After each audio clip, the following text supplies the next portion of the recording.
We gods are losing our power. We believed Titans to be imprisoned forever.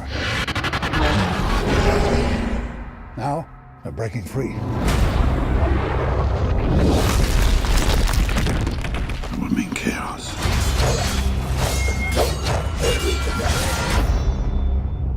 The end of the world.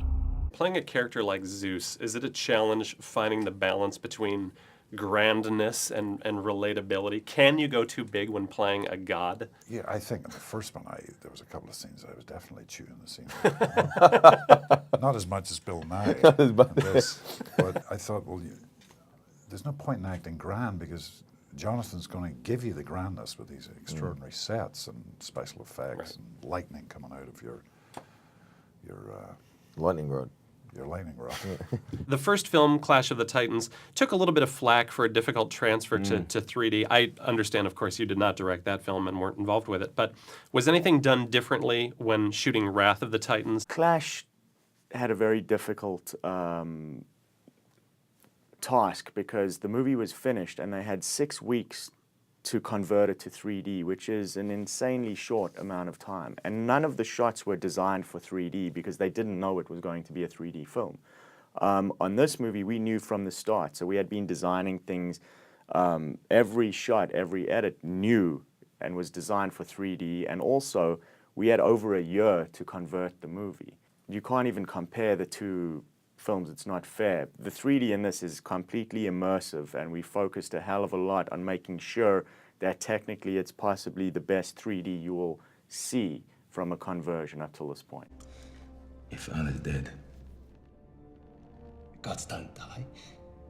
They do now. Agenor shunned his parentage on the immortal side.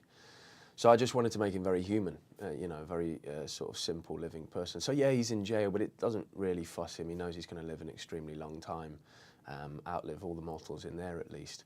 So, on the page he was more of a sort of slapstick, goofy, sort of, I said the wrong thing at the wrong time kind of character. And I think, me and Sam and Jonathan worked very hard to make sure that it wasn't that we had an actual relationship, that very kindly, Sam said I was his Chewbacca to his Han Solo. I think that's a cheeky comment about how hairy I am. Much of the film is shot in the Canary Islands, which, as portrayed in the movie, seems incredible and inclusive of so many different environments. It almost doesn't seem real. Yeah, it is. It's very like that. When you go up to the top of the volcano and you're looking around, it's just very black, molten, they're just molten piles. But there's just this very jagged earth, and then there's these peculiar flowers that you've never seen before. It's sort of long stem with a purple bushy top, and you're like, what is that? So it seems alien more than it seems ancient.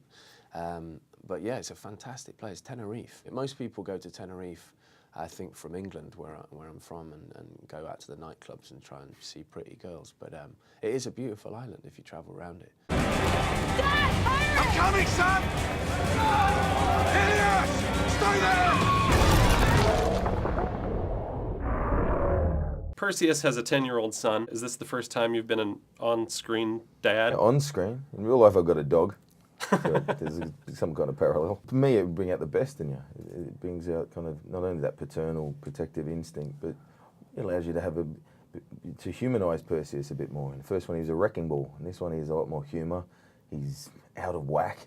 He's not as tough as he used to be. 10 years have passed since we last saw Perseus, who is a bit more at peace with his divine bloodline, and Zeus, who is more accepting of the fact that the reign of Olympus is on the decline, which is a really nice evolution for these two characters, particularly given their mythological origins, because in myth, usually this is how this character is, they stay that way, and that's it.